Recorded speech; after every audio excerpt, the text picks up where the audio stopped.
Hey all, this is Dr.Doss Prakash, Professor and Head, Dept of Community Physiotherapy, MGM Institute of Physiotherapy, Chhatrapati Sambhajinagar. Today we would like to have a topic discussion about community entry strategies in urban and rural areas. The community entry strategies in rural urban area is more concerned or specified for implementing community-based rehabilitation in a particular region, whether it may be a community area or it can be a rural area. So before jumping into this core area, let us see what is rehabilitation. So the World Health Organization defines rehabilitation as the combined and coordinated use of medical, social, educational, and vocational measures for training the individual to highest level of functional ability. So we are going to use these four important measures: medical, social, educational, and vocational measures to ensure rehabilitation is implemented in a very strategic manner in the community. At the same time, the World Health Organization, along with United Nations Educational, Scientific and Cultural Organization and International Labour Office, has defined community-based rehabilitation as a strategy within the community development for the rehabilitation, equalization of opportunities, and social inclusion of people with disabilities. So this is the standard definition which has been put forth by this ILO, UNESCO, and World Health Organization. So one has to remember this definition as a core principle of CPR. To summarize, so three important components one should be remembering. So one is rehabilitation, that is in the community we want to implement rehabilitation, equalization of opportunities of all the people with disabilities, and social inclusion of people with disabilities. And then when we enter to a community, so most important and effective sustainable community engagement rural areas should be emphasized. There should be a respectful and collaborative entry strategies, respecting each community, respecting their culture, respecting their traditions, and then make sure we should not involve in any kind of disrespectful activities. And then and the second important thing, we want to build trust, we want to foster cooperation and ensure the success of community development initiatives are very much implemented in the community. So these are the two core in community entry strategies, whether it can be a rural area or it can be a rural urban area. And so there are 8 points to be implemented while we are going into the community. The first one is preliminary research and preparation. We should conduct a background research on the community, including its culture, traditions, socioeconomic conditions. And then you want to identify the key stakeholders such as community leaders, local organizations, influential figures. They can be from any religious background, or they can be a school teacher, they can be a sarpanch, or they can be any party worker, party leader. And then the third important thing is we want to develop a clear understanding of the community needs, challenges, and existing resources. And then we want to conduct a thorough assessment of urban community, including a demographics, socioeconomic status, cultural diversity, and the existing infrastructure. So the first strategy while entering the community is you want to have a preliminary research and preparation about the community. The second important strategy is we want to build the relationships and trust from the community, whether it can be urban community or it can be a rural community. We want to arrange initial meetings with the community leaders and stakeholders to introduce the purpose of the engagement.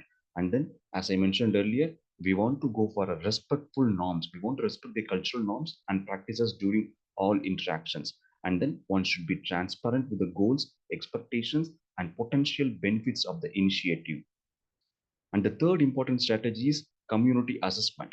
And then we want to conduct participatory rural appraisals to gather first-hand information about the community needs and resources. So we can use any kind of a survey, focus group discussions, interviews to understand the perspectives of different community members.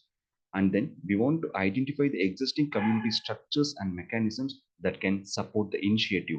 So community assessment can be in the form of a surveys, focus groups, town hall meetings, and interviews to gather insights from a broad base section of the community. And then we want to employ participatory urban appraisals to ensure the community involvement in the assessment process. And also we can employ participatory rural appraisals to ensure community involvement in the assessment process. And then we want to identify existing community structures, local organizations, and network that can support that initiatives. The third important strategy is collaborative planning. So we want to involve community members in the planning process to ensure their voices are heard and their insights are incorporated. And then we want to establish a community advisory committee to provide ongoing guidance and feedback. And then we want to develop a detailed action plan that outlines the roles, responsibilities, and timelines. And the next important strategy is capacity building and empowerment. We want to offer training and capacity building workshops to enhance the local skills and knowledge. And then we want to empower the community members to take ownership of the initiative by involving them in decision making and implementation process. And then at the same time, we want to foster a sense of collective responsibility and shared goals with the people with disabilities and the family members. And then implementation and monitoring is the next important strategy. So where the role of the physiotherapist, occupational therapist, and every other CBR team member would be coming into the picture. We should launch the initiative with community participation and support. At the same time, while we are implementing, we should monitor the progress regularly and make adjustments based on the real feedback from the community. And then ensure continuous communication with community members to maintain transparency and trust.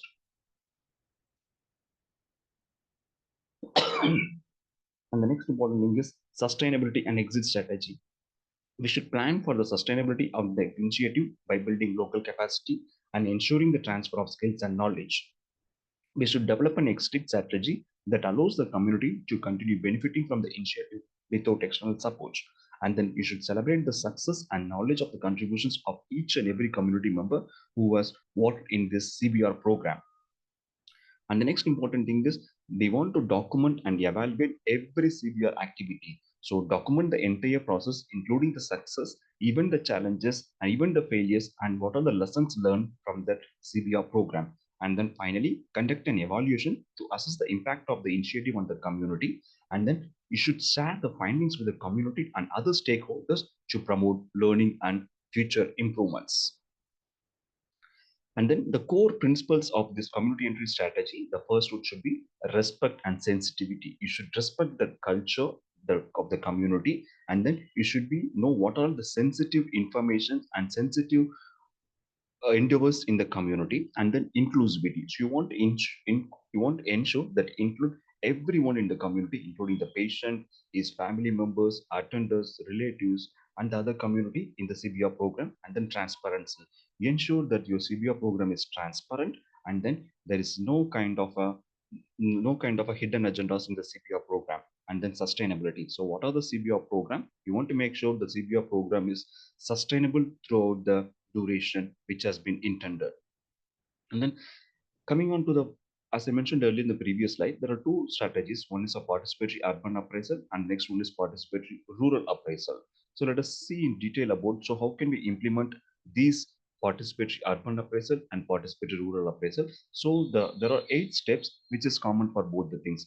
The first one is preparation and planning. So when you're going into urban community and rural community, you should have yourself the plan, so the long-term goals and short-term goals, and then you should prepare yourself how to approach the community. The second one is community mobilization. Community mobilization is having a preliminary meeting with the community members, the key stakeholders, and then ensuring that you are mobilizing them, you're convincing them with your pitching ideas, and then make sure that they are also part of your community based rehabilitation strategy in the urban or rural area. And then the third one is data collection. So you want to do some kind of a preliminary data collection by focus group discussions, surveys, formal interviews, non-formal interviews, and any kind of strategies to collect the data. So once you collect the data, you want to analyze. So what is the finding of this data? And then you want to prioritize. So what are all the goals? And then you want to prioritize what are all the most essential needs, the immediate needs, later on needs, and then future needs. So you want to prioritize the needs of the people. So once you do all these things, then you want to jump into action planning. You want to plan your action. So how I'm going to implement this, how I'm going to implement that strategy, how I'm going to implement that need. So you should have the action plan for your strategy. And the next comes into implementation picture. So once you have the action plan, you should start implementing all your CBR strategy in the particular area, whether it can be a education, it can be a health, it can be a social, it can be a empowerment, or it can be a social plus demographic as well.